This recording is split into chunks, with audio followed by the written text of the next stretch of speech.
He'll do it. So here we go. Picks and bans for KT Rolster versus CJ Entus, game number 1.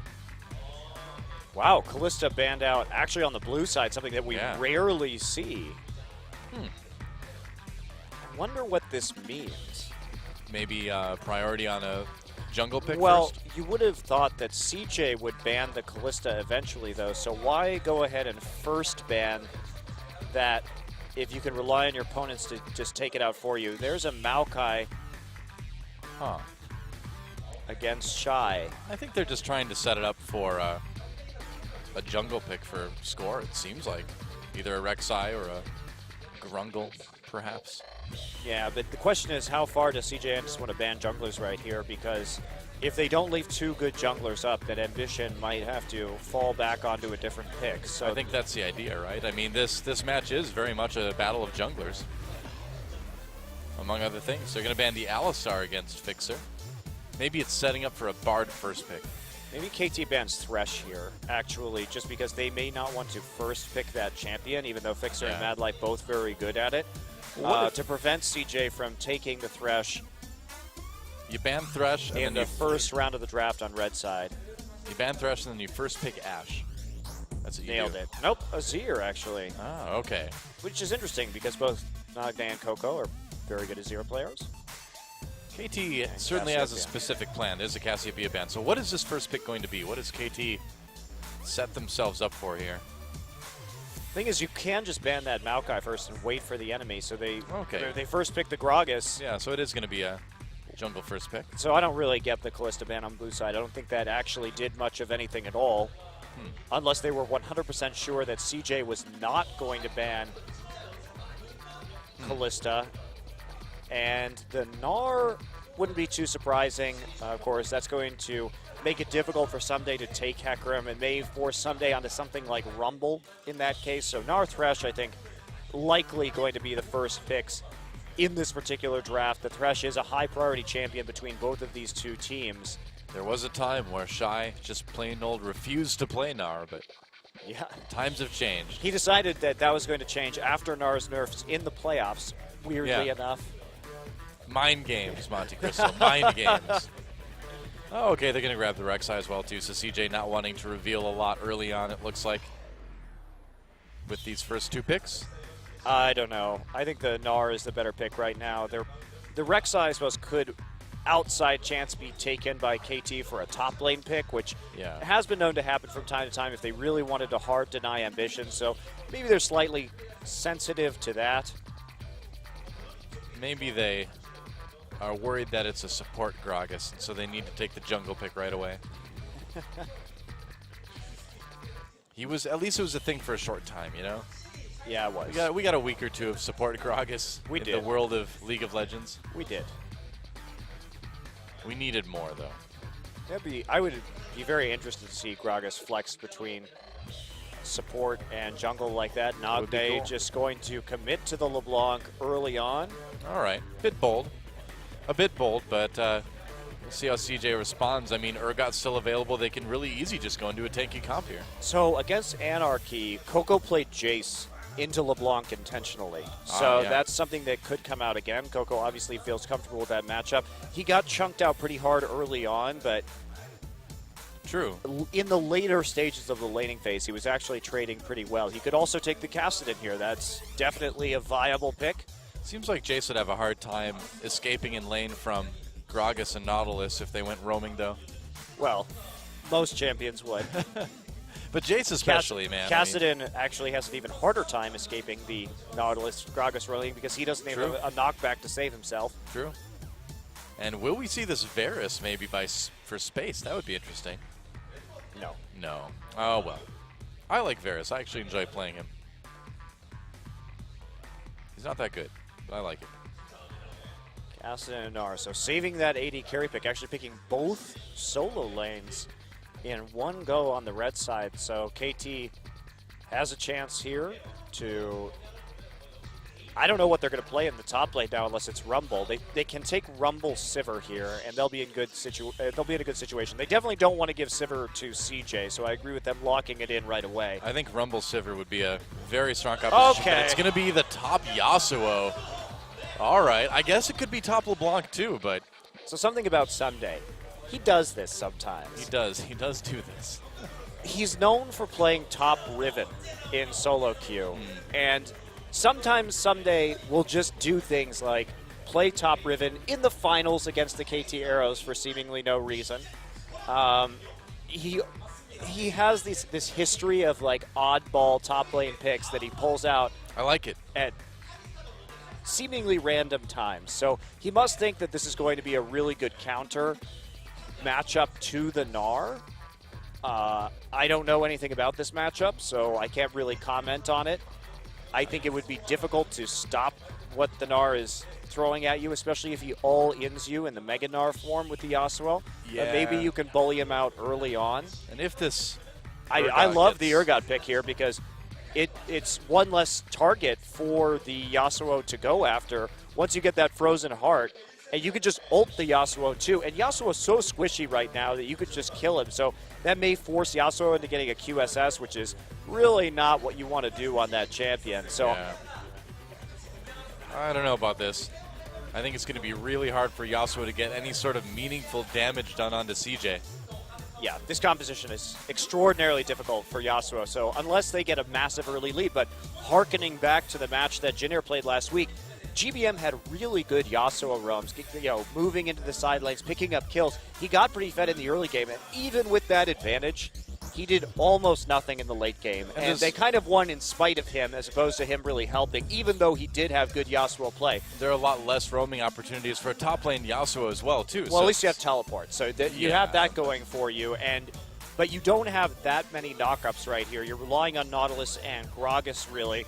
I'm very curious to see how this works. In the late game, KT has to play pick, but killing anybody on CJ will be really difficult. Yep, certainly seems that way.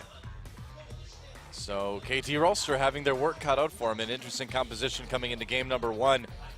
And we'll see if they can get the ball rolling and get some sort of lead onto CJ and prevent that pretty terrifying late game scaling from this tanky composition. And it is time, guys. KT Rolster, CJ Entus. It's the main event of day number 1 of week 2 of Champion Summer. It's time. Let's get in the game.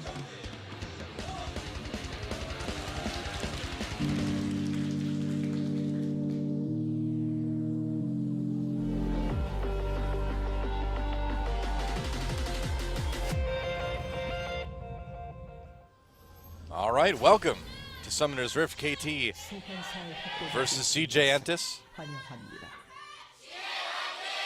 The fan clubs are out in force for our second match of the day. And Nagne, both the solo lanes for KT, and for a bit of a hard time.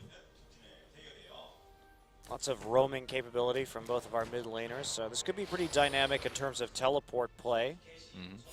Early on, and there is Score jiggling pleasantly for us. Thank you. Thank you, Score. You know what ward skin I like, Monte Cristo? The Mecha ward. Oh. It's cool. I'm not in love with any of the ward skins yet. I like the Dragon Head one. That one's pretty cool. Yeah. I like the Draven Head. The Draven Head one has a certain amount of charm to it, you know? So do you lane swap up against this top lane Yasuo? He's just going to sit there and play his harmonica mournfully in the bush. Kind of gives away your position if you do that, though, doesn't it? In a bush, playing the harmonica. Somebody not even looking at his screen right now. Nope. Yep, just kind of hanging out. He's all tabbed. So here's the lane swap coming in from CJ. And they are going to see Fixer on the bottom side, so they will know they have successfully engineered the lane swap in this situation as Fixer goes to freeze the minion wave. So how does a Yasuo do in a lane swap? This is not well. A question for the ages, I suppose. He's going to go ahead and do the wolf camp. Can he complete this easily? I'm not. He's already almost out of mana, and he will soon be out of life. Yeah, can he? Okay, he did. He got level 2. Well, right. he has a shield, so that will help him at least complete some of these camps. Oh, look at this. Ambition get very low. Fixer with a early jungle invade. Wow. Even pops that Ignite. Fixer could have forced a flash there too. I think so. If he had wanted to. He's trying to just delay as much as possible. Harder to do that with Rek'Sai, but Ambition starting on the jungle on the weak side, even though they initiated the lane swap. You have to be so careful about that because it's really easy for... Someday and score right here. Ambition in trouble. And first blood goes to Someday. Wow, well, that works. So greedy in terms of jungle pathing from Ambition right there. They were the ones who initiated the lane swap, yet he starts Gromp on the weak side. Shy is in lane. Shy is pushed up. Shy can't help him. And Nautilus is one of the best champions at level 1 to disrupt the jungler. He's really tanky. He has that stun on his passive, so it's ridiculously hard to deal with him. And he has a really low cooldown on his E, so he could just stand there and spam that on top of you. So great reaction from KT, but Ambition continuing to try and get that weak side jungle down. And you got to just give that up at that point and concede it to the enemy team. Wow, and it looks like KT's going to be able to take a dragon from this as well, too. I guess it's hard to have a CJ game without Ambition giving up first blood, no matter what role he's in, you know? Just like old times. But KT with a pretty massive early lead, actually. A lot of enemy jungle.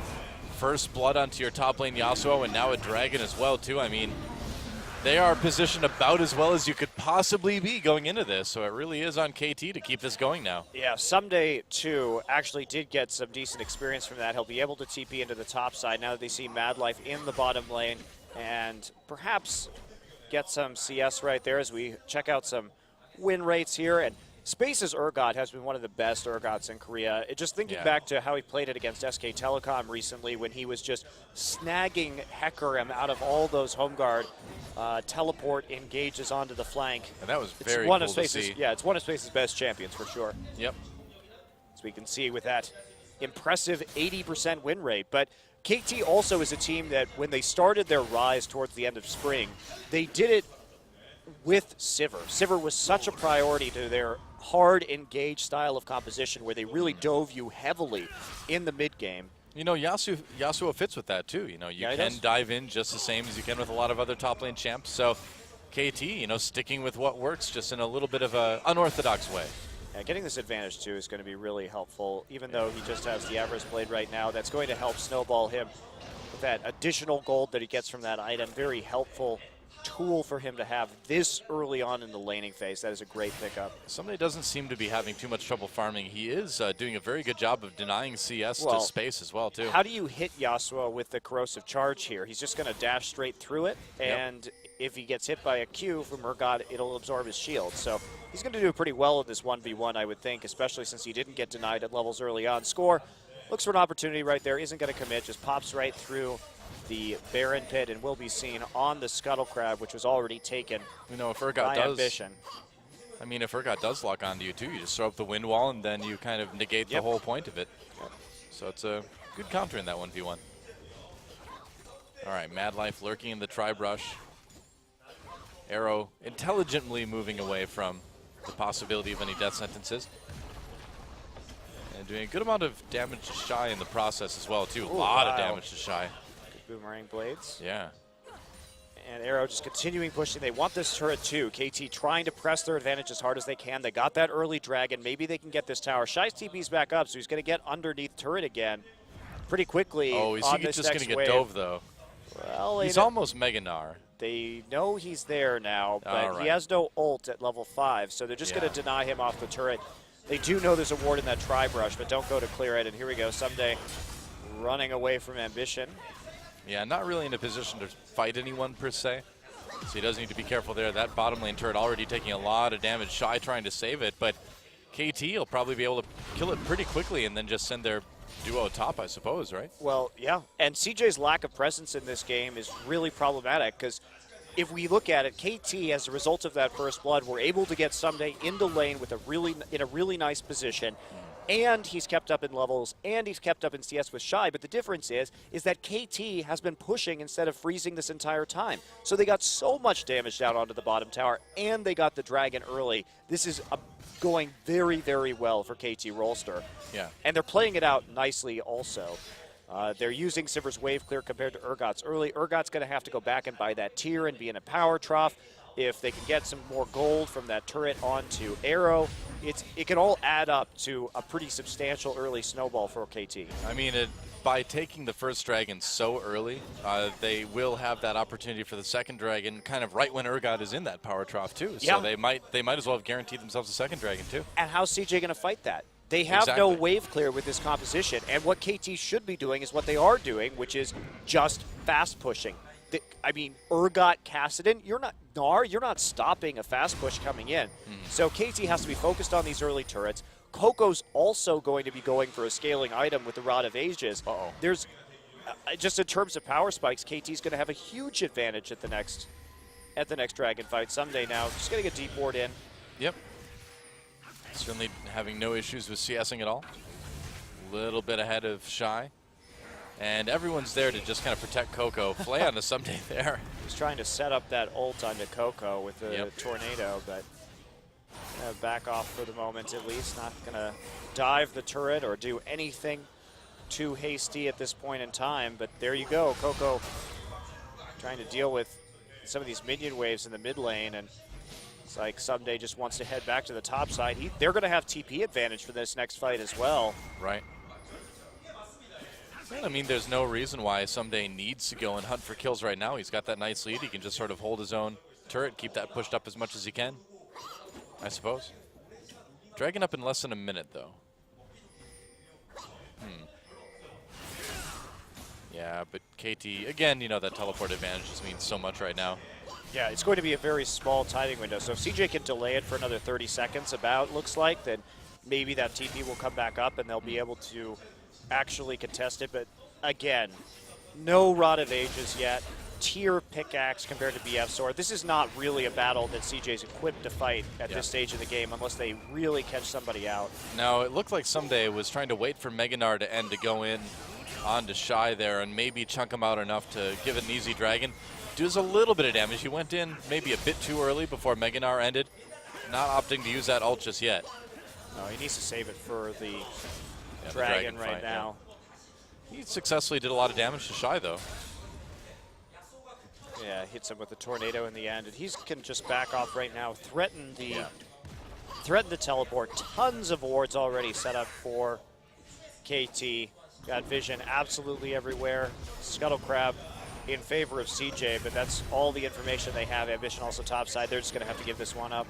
Well, Mad Life in space, they want to try to stop it as much as they can. Sivert activated. They managed to grab space. Can he get to the lantern in time? It's close, but it doesn't look like. Oh, he gets it out. Wow, but there's Someday right there. He TP'd down, pushed against the wall, though, by Mad Life with that play. Someday still gets the kill with the tornado, though. Big ultimate from Shy, but nobody there to follow it up. Coco comes down a little bit late. They can turn onto him easily. Coco goes in, manages to pick up the kill on to score, and now here comes Ambition. A bit of a long, protracted fight, but KT coming out on top after taking that dragon. Yeah. Oh, no, they didn't take the dragon. No, they didn't get the dragon. They just started it and turned immediately with the Sivert once CJ came in, and they just need to keep rolling with these kills. So they get a couple in favor of just one, and they'll be able to fight again. Short cooldowns on their ultimates, remember. Explosive Cask and Last Breath, very, very short in terms of cooldowns. So they can just continue fighting over and over and over again at that objective. As we take a look at this here, Space actually gets the position reverser, flashes. Now, you can see Fixer trying to stand on top of the lantern right there so he can't click it.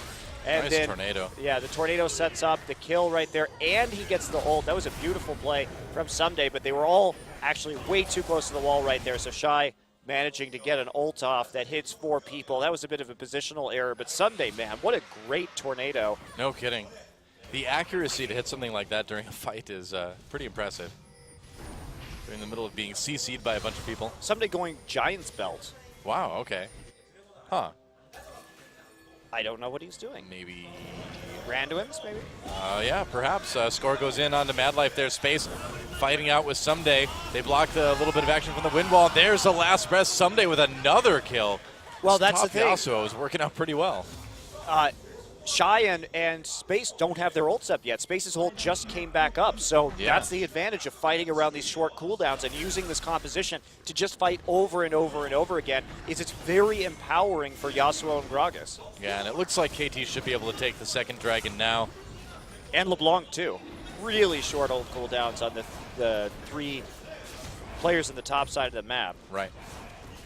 Wow. KT really making this composition look easy, you know? Yeah, but the scaling is the issue here. Shy is getting some damage down onto the top side. Yeah, they've got a 2,500 gold lead, which is all fine and dandy for the moment, but CJ's scaling is crazy. So if CJ doesn't fall too far behind, they will be able to make a comeback in this game as Kassadin starts to stack up that Rod of Ages, as Urgot gets tankier. And I have no idea what somebody's doing. It could be a Frozen Mallet, too. Well, that's the thing. I mean, KT's got as much of a lead as you could reasonably hope for with this composition at this point, and yeah, now it's on them to just kind of keep the ball rolling, you know? You know, Don, I bet it is a Frozen Mallet. I bet he's going to split push as Yasuo with Frozen Mallet and try something kind of weird. There's two ways he could go, I think, with this. Randuin's Omen would be great because you can instantly get into the backline, but there's just not a lot of auto-attacking threat from CJ, I think, to truly justify that purpose.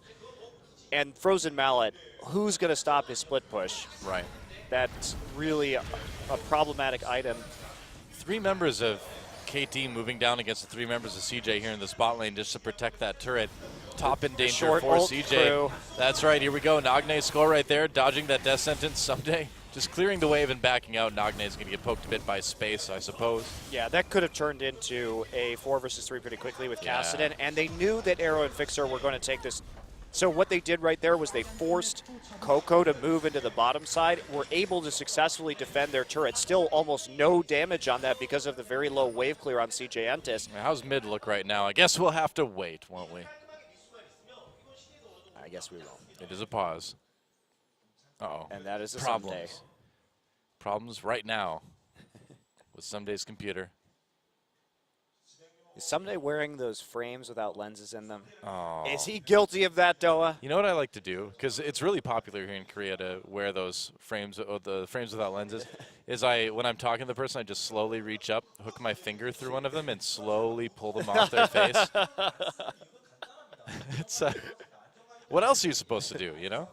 You have to test to see if there's actually glass in there. Yeah, you just hook your finger in there and slowly pull it off their face.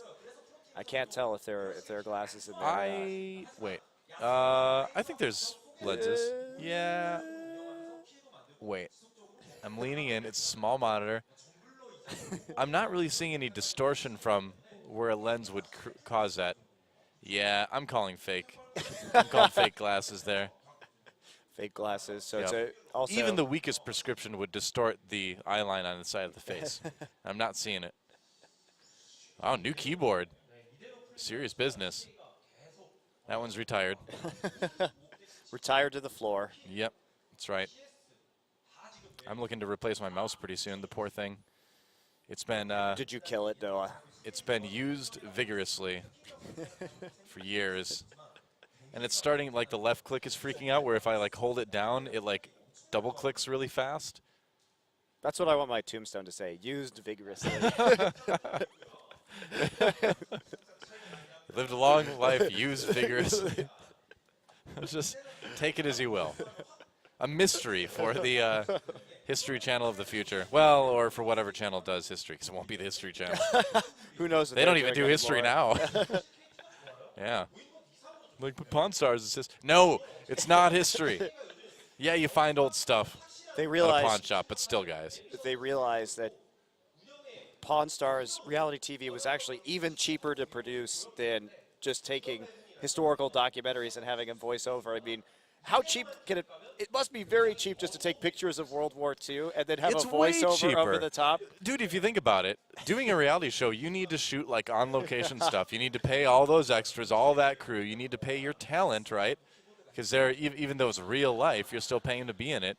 Whereas with the History Channel stuff, real history would be less expensive. But the difference is, to get actual real history people involved, you'd have to pay professionals That's instead true. of idiots. They're more So, expensive, I've heard. Professionals are generally more expensive than idiots. And you do have to pay licensing for all those historical photographs, which can't be inexpensive. All right, maybe Pawn Stars is the way to go after all, you know? All right. Sure. Why not? Glad we could solve History Channel's That's right. business model here during this break. Yeah. Don't they have like that ancient alien show or something like that? I have no clue. How's that history? Because it's something that hasn't even happened yet. The only time I ever watch the History Channel or see what's on it is when I have DirecTV in one of my plane flights because I don't really? I haven't had actual cable TV for 10 years. Me neither. So who needs it? Internet, guys. Internet's the way to go. I know I'm kind of preaching the choir here, but yeah. Well, we're back. We filled another pause. Good for us. Doing good. Doing good work tonight. Sunday's doing good work on this Yasuo as well. For now, it's looking a lot like that GBM game where GBM did really well early and then Yasuo's flaws became very apparent as the game went on. But you know what, Doa? It's a different build this time. So it is indeed. Ult on to hello. Coco. Can he get to the Lantern? Oh, nice pulling in. Oh, he doesn't make it out. Oh, the auto attack followed him all the way Yep. through the Lantern. And KT Wow. Nice going catch. for their all-in style right now. Great warding in the top side, so they knew they were safe. No one coming in from behind as they catch out the Kassadin. Kassadin with no flash. Well, it's still working. It's still working. Someday is split pushing now. He's got to have quite a bit of money towards that frozen mallet at this point. Assuming that's what he's doing. Oh, I think you're right, though. I mean, because what else would you? You're not going to go Sunfire Cape. You're not going to go. I mean, you could go Randuin's, but you don't really need to go Randuin's against this team. I think it makes the most sense to go with Frozen Mallet. He may go Frozen Mallet Black Cleaver again, actually. That may actually be a thing that he does this game. Could be pretty funny to see. Yeah, I think it's perfectly I actually reasonable think on Yasuo. that's one of the better things you could do with Yasuo is just split push top lane with him with those items. And those items do give Yasuo a certain amount of tankiness as well, too, that just building pure damage doesn't. And, you know, we have talked about Yasuo being a bit on the vulnerable side right now, so it mitigates that a little bit anyway.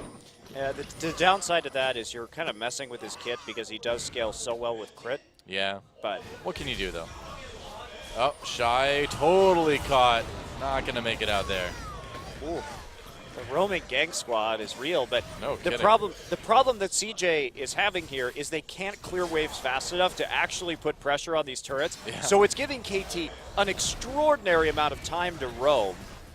Well, CJ's finally going to take their first turret of the game, it looks like. Are they going to lose a tier 2 for it, though, is the question. Shy still has 13 seconds to come back up, and it looks like they may at least take some damage down onto that top side as Fixer and Score come back. Still no mid tower down in spite of a lot of roaming from Nagne.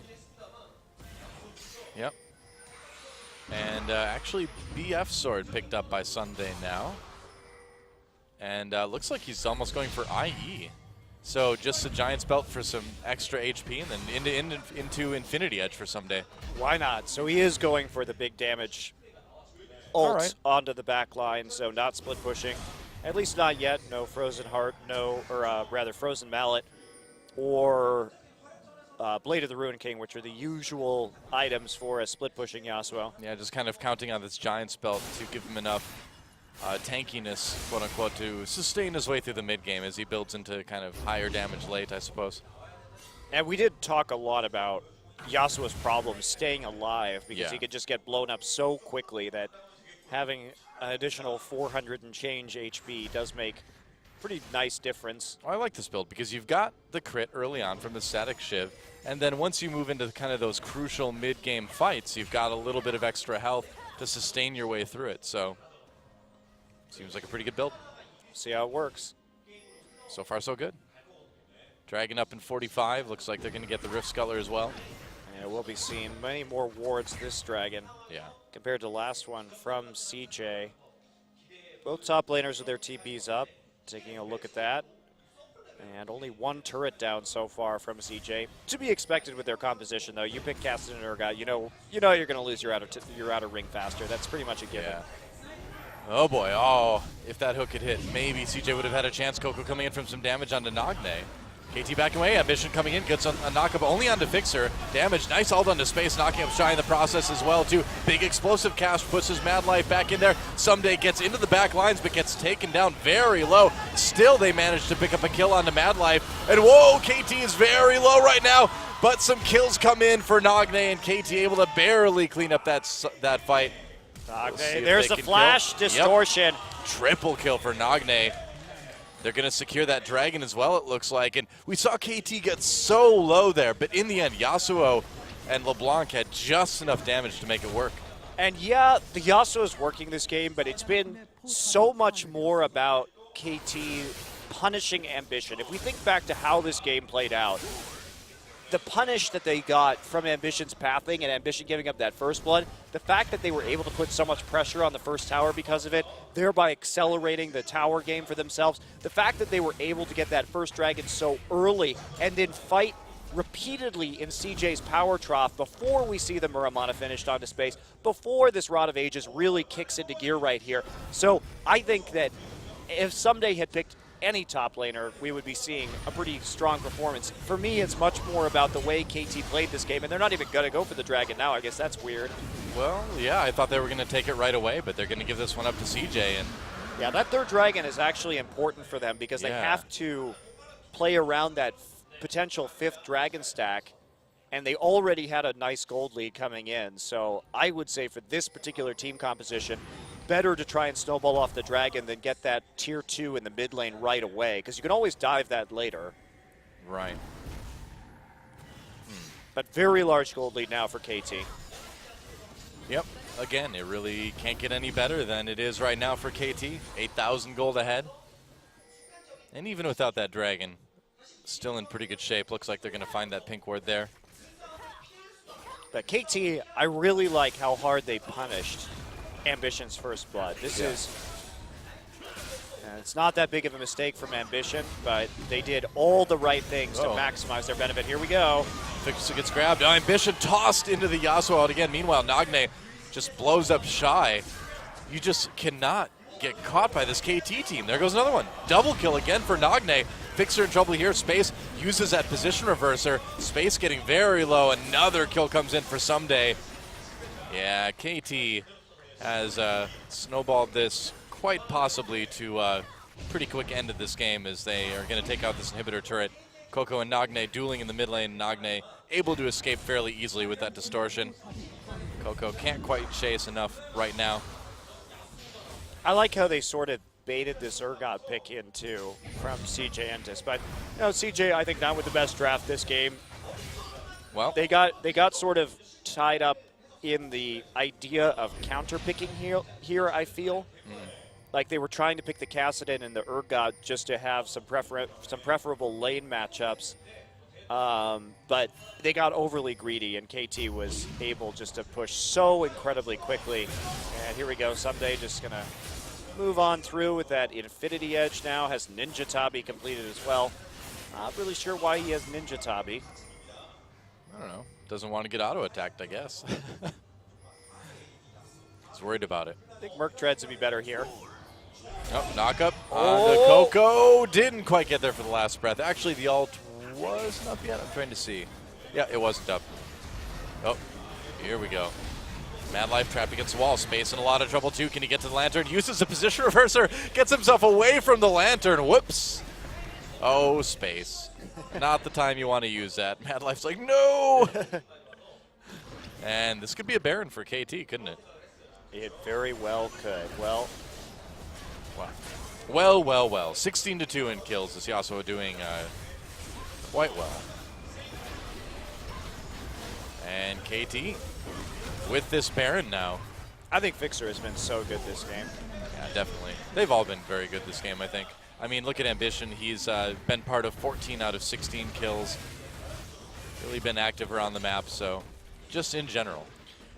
I just think Fixer set up that play well. He knew the right way to roll him in onto Ambition to punish him for that mistake. And Fixer's ultimates on Nautilus have been really on point. He set up so many of the plays in this game in the engages as well. I'm impressed by his Nautilus play, considering that it's not something that we really associate with Fixer. Well, like we mentioned earlier, things really changed for KT once he came into the support role. CJ trying to make a bit of a pick right here, but a little bit too afraid. Ambition, dodges a body slam, gets out on the lantern. But yeah, I mean, Fixer's made such a big difference in general that it's not too surprising to see him expand his repertoire. I'm sad it is Randuin's Omen. Oh well. Did go for that IE first, but I mean, it still works. Nice wind wall to block that. Ambition again caught. He's just not been in good position. There goes Mad Life immediately. Coco in a lot of trouble as well. Last breath on his Space, and Coco for a double kill. Coco tries to get away, but there's a kill for Nagne. Nagne has been such good cleanup. Looks like the turret is going to do what CJ hasn't been able to and finally kill Someday. But it took two turrets right there. KT just such an overwhelming advantage. And yeah. This is looking much more like the KT that we saw towards the end of last season. Just incredibly hard driving team that if you give them a lead like this, they will just continuously dive you and fight you and play out that lead quite well here. There's not really anything KT's been doing that's been overly risky. It's just been very punishing play. Right. And so 2 inhibitors taken down by KT now. They've still got that Baron buff. And CJ, I mean, CJ's 16,000 gold down at 24 minutes. There's just nothing you're going to do. KT would have to throw pretty hard to lose this one, but look at this again. Someday with the great Yasuo play. Yeah, and there it is. There's a knock-up right there, and then Score providing the other knock-up over the wall with the body slam. So that was actually just a really great setup from 2 different knock-ups for that last breath. Well, they know how to play with this top Yasuo, that's for sure. I really don't think top Yasuo was the biggest factor in this game, Tom. I mean, they're playing. I'm not saying that, but I'm saying they're doing it well. You know, they're playing into it well. True. Yeah, and we saw, just like we saw GBM play it well. Oh, Score, a little bit caught. Fixer comes in. Explosive cast teleport coming in for CJ as well, too. Arrow loading on some damage. Shy zoning, gets a stun on to Score here. Coco in the back line. Someday comes in a bit late here. Nagne joining the back of the fight as well, too. A kill for Shy comes in initially. KT finally grouping up onto the sort of fractured CJ, but they need to make a retreat here. Someday going in after Coco, turns on to Shy. Now Nagne, again, just doing such a good job cleaning up. Space finally gets caught here as a double kill for Nagne comes in. Might go for this triple. No, turning on to Shy. Yeah, he'll get that triple. There it goes. No. Okay, there it is. Triple kill. Wow, another multi-kill for Nagne, and showing why people have been banning LeBlanc against him so frequently this year. Well, it's like if the first initial engage, if Someday doesn't kill them, Nagne does. And if Nagne doesn't kill them, Someday does. So either way, you've got these closers, you know? And Arrow is here to press R. That's right. Arrow makes everybody faster. Without him, they would walk slower. Looks like Someday's going for a GA at this point, which is a good buy on Yasuo in the late game for sure. Nearly a 20,000 gold lead now for KT. At 26 minutes. Yeah, this game's an absolute slaughter. But if I'm CJ, I don't worry too much. I think that you just are like, well, we screwed up our early game, and then because we screwed up our early game and we had no wave clear, the snowball came in even harder against us. You want to play Urgot and Casted, you have to make no mistakes, and so I don't think they're going to be that upset with this game. It's just the reality of the pick ban and how that first blood happened and the way that KT was able to snowball off of it. Right. That said, it's a really beautiful example of how to snowball off of a first blood. KT played it out incredibly well. Yep, ult again. Nagne gets hooked. And KT trying to find someone. They ult onto Ambition. Fixer grabs that. Lantern again. Shy hopping over it. They want to save it for Ambition. Can he grab it? No. Arrow gets that kill. They're going to pull in Fixer with the death sentence. Put him in the box. Space coming in now. Will he find a position reverser target? Doesn't look like it. So they got the support. But Fixer had already used his ult. So doesn't matter too much at this point. Yeah, a bit overly greedy there from KT, but they have 2 inhibitors down. Obviously not a lot left to lose at this point, but the minion wave not even close to that turret, so there's no real follow-up on that kill whatsoever, especially with Baron still being 2 full minutes out. KT still has 5 times the kills that CJ does this game. It's a bit of a slaughter. It is indeed. Action-packed slaughter, which is the best kind for League of Legends. Well, you could take a job with the LPL then, Doa. Well, I mean, I wanted it to be logical action-packed slaughter. I'm just kidding. The LPL is very good for entertainment. I'm sorry. I'm sorry. The burns are real. No, I'm not meaning to fire these shots. It's just happening. Someday, just going to Steel Tempest everywhere. Why not? He's got that flow.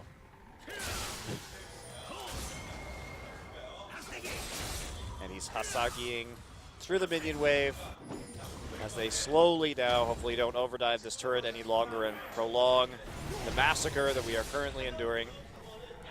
You mean enjoying? Enjoying. I'm enjoying. You may not be. Oh, Coco. All right, here we go, and the ult onto space here. Explosive Cats doesn't do a whole lot, but they do grab ambition out of everything. Another kill comes in. Shy knocking everybody away, but they're going to need more than that. Someday, getting in the back lines onto Mad Life, gets one kill. Coco very, very low. Position reversal use. Double kill now for Arrow.